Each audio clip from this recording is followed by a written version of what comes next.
দেখেন আমি একটা শাস্ত্রের রেফারেন্স দিচ্ছি, হয়তো বা অনেকে মনে এটাও আসতে পারে, আপনাদের না আসলো, যেহেতু এটি ডিজিটাল যুগ রেকর্ড চলে যায়। রেফারেন্স কি? আমাদের এই 64খানা তন্ত্রের মধ্যে একখানা তন্ত্রের নাম হচ্ছে রাধাতন্ত্র।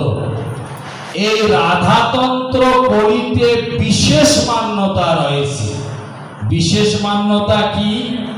মায়েরা খুব মন দিয়ে শোনেন, আলোচনা যেমন যতটুকু হোক, আমরা সদা সর্বদা একটি মন্ত্র উচ্চারণ করি। সেই মন্ত্রটা কি? হরে কৃষ্ণ কৃষ্ণ কৃষ্ণ হরে হরে, হরে রাম রাম রাম হরে হরে।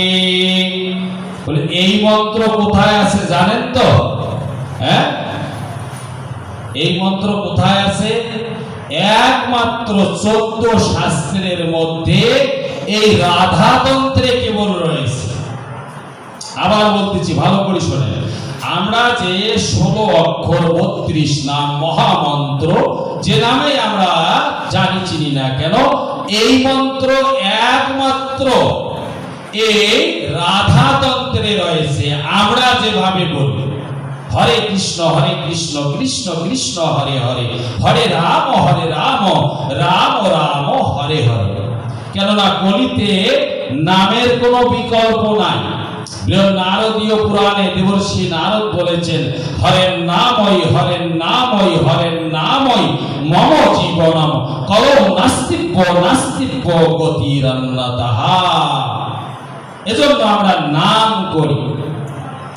তো এই রাধাতন্ত্রে এই হরে কৃষ্ণ নামটি রয়েছে।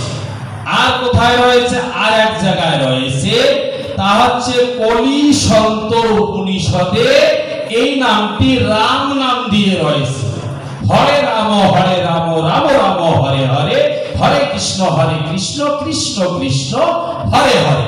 এটি বেদের মন্ত্রে রয়েছে। কলি সন্তর উপনিষদের মধ্যে এই হরে রাম দিয়ে শুরু হয়েছে।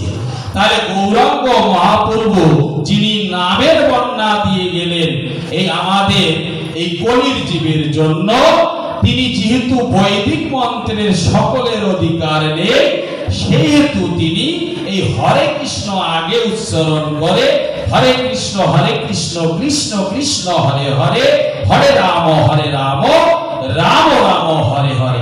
ওইখানে দীক্ষা গুরু কাকে করবেন ওই রাধাতন্ত্রে বলা হচ্ছে। কি বলা হচ্ছে? তো সেখানে এই রাধাতন্ত্রের দ্বিতীয় পটলে 34 নং শ্লোকে বলা হচ্ছে। কি বলা হলো? হরি নামত দীক্ষাং বা শূদ্র মুখাৎ প্রিয়ে অকুলাচ্চস্তু গৃহীন্নাৎ তস্য পাপম ফলম শৃণু।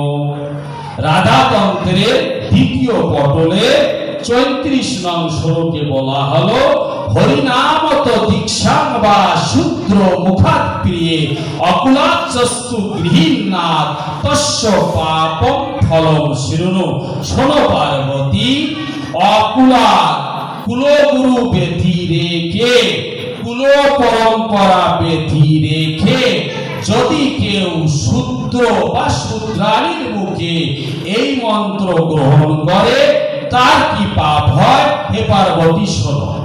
এই পার্বতী এবং ভগবান শিব রাধাতন্ত্রে কথোপকথন হচ্ছে।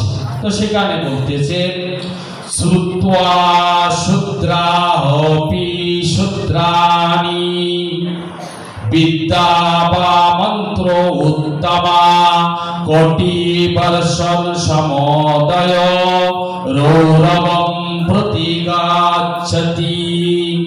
মন্ত্রের মধ্যে একটু ধ্যান দেন। শ্রুত্বা যদি শোনে, শ্রুত্বা কি বললেন? শূদ্রাহপি বা মন্ত্র উত্তমা কোটি বর্ষণ সমোদয়া, 1 কোটি বৎসর সমুদায় পর্যন্ত বলে রৌরবম প্রতিগচ্ছতি। যে ব্যক্তি কুল পরম্পরাকে বাদ দিয়ে দীক্ষা মন্ত্র গ্রহণ করে তো তার বলে কোটি বর্ষ পর্যন্ত রৌরব নামের নরকে তার গতি প্রাপ্ত হয়। জয় জয় রাধা মাধব প্রীতি আনন্দে একবার হরি হরি।